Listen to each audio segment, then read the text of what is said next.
Hello everyone, nice to meet you. Today is our third series of the influence of mythology on literature. Today we're going to be looking at Greek mythology.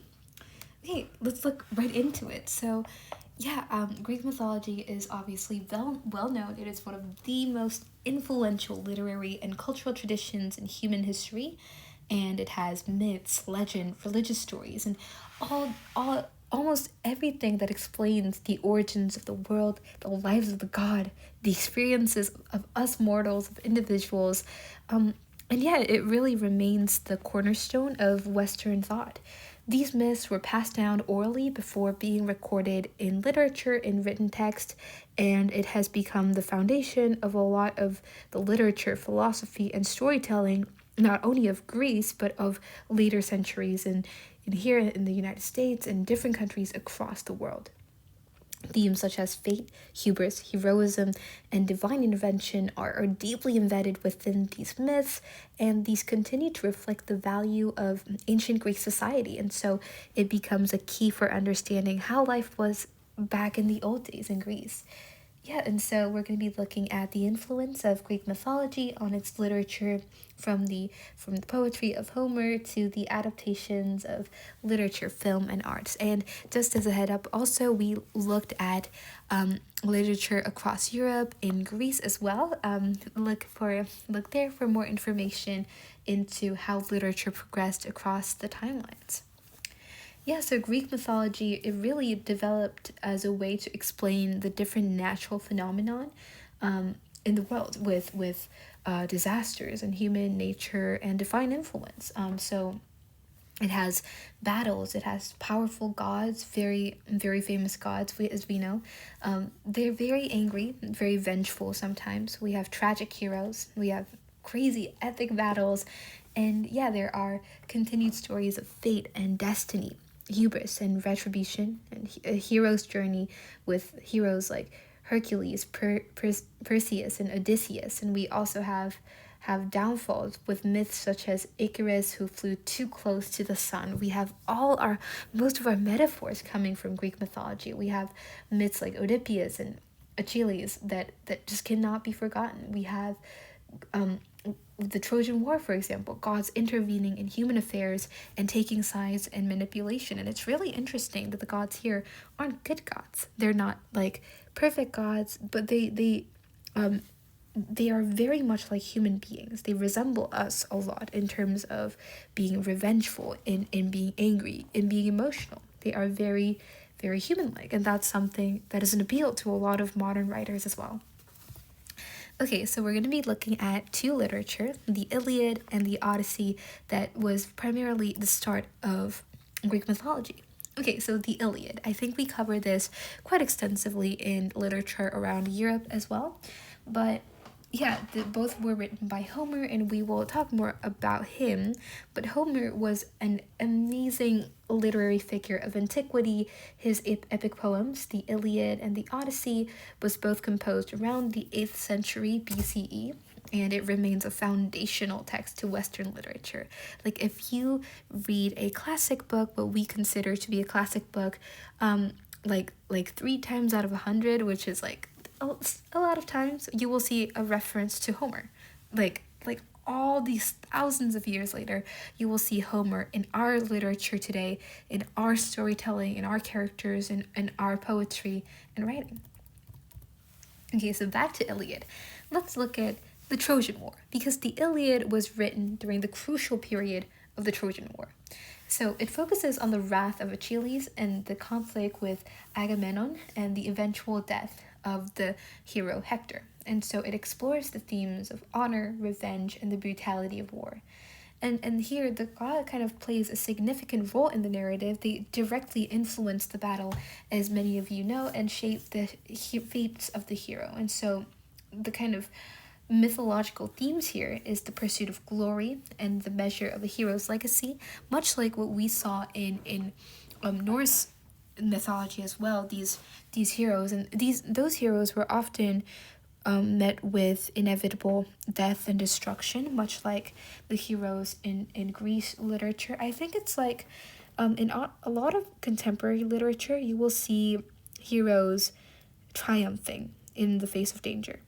And possibly that's because I think we nowadays have control over a lot of aspects of our lives. And if there is something we are struggling with, we have a fundamentally underlying belief that we can get over that we can rise from it. I think in the ancient days, because there were not many solutions, because understanding of the world was fundamentally less, like they didn't have the medical understanding that we had, they didn't understand the environment as we did, they didn't have science and the technology and some of the groundbreaking works on psychology, for example, that we had. And so these ideas made them less prone to expecting a solution when it came to hardships. And yeah, and I think this continued theme of fragility of the human life, and by contrast the worshipped immorality of gods, is something that is uniquely antique and something that is very beautiful regardless of time. And yeah, so we see Zeus, Athena, and Apollo, all these famous gods playing in within the Trojan War, influencing and impacting human life. And in a lot of ways, I think the gods in Greek literature really represent something beyond human nature. So they're not just human beings, but it's like it's something unattainable. It's like the rich neighbor living right next to you that can meddle with your affairs, but is something that you cannot easily become. That's something that I think, in a sense, that the Greek gods can represent. And yeah, let's look at the Odysseys now. This may be even more famous than the Iliad. The Odyssey follows a 10-year journey of Odyssey from the Trojan War, and he has crazy stories. He meets the Cyclops, the Sirens, he meets the sorceress, Circe, I believe, or Circe. And through these highlights, Odysseus shows intelligence, strength, perseverance, and royalty. He is quite a lovely character. And yeah, we see here, unlike the Trojan War, we see like divine intervention a lot with Athena and aiding Odysseus while Poseidon is trying to hinder him because of an encounter that occurs with a certain giant. You should definitely go ahead and read Odysseus, or a simplified version of it that a lot of modern writers have written. And yeah, there are many trials and temptation that he faces, a lot of hunger, a lot of suffering, but all these challenges he overcomes in order to go home. And so in these exploration of homecoming, in the words here, nostos, and the struggle of reintegration into society, we see a lot of beautiful themes here. Yeah, and so Homer's influence in Greek and Western literature just sets him apart from a lot of precedent. His depiction of heroism, of tragedy, and divine intervention really influenced later Greek literature, as well as Roman epic poetry, like Virgil's Aeneid. And so yeah, the continued narrative structure and character archetypes in his stories remain such an integral part of modern storytelling, of modern literature, that it cannot be undermined in any sense. In all the storytelling that we do, in all the literature, in all the stories that we present, I think we see glimpses of Homer. And I think all great writers in the 1500s, even 1600s, all of them have acknowledged Homer as many of them have acknowledged Homer as their starting point. Yeah, and Greek mythology really isn't confined to Greek in terms of its tragedy, comedy, and philosophy. It with Although there were playwrights like Sophocles and Euripides and Aeschylus, these have been reinterpreted across a variety of locations and worlds, right? We have Sophocles' Oedipus Rex with a prophecy of killing his father and burying his mother, and this powerful exploration of how fate and self-discovery just interplays here. We also have Euripides' Medea, with Jason and Medea, and their themes of love, then betrayal and vengeance, and the kind of limitation that human passion has from realistic constraints. We also have Orestia, a trilogy that depicts the cycle of revenge within the house of Atreus that questions justice and the divine will, written by Aeschylus.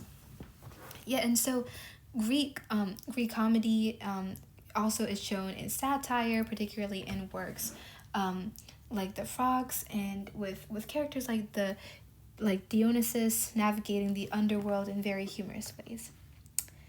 And yeah, and so we also have literature in contemporary, modern literature, and popular culture.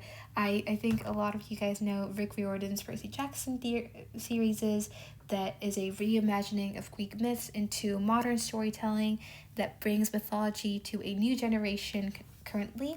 We have continued inspirations of literature, film, and media that continues to be relevant in a timeless way. We also have many books like Madeline Miller's Circe and the Song of Achilles that explores mythological characters and adds a new sense of depth and psychological complexity into it. And we also have Janae Winterson's Wait, a modern interpretation of Atlas and Hercules. Yeah, and we also have a kind of a historical understanding of it as well. So it emerged during the Bronze Era, right?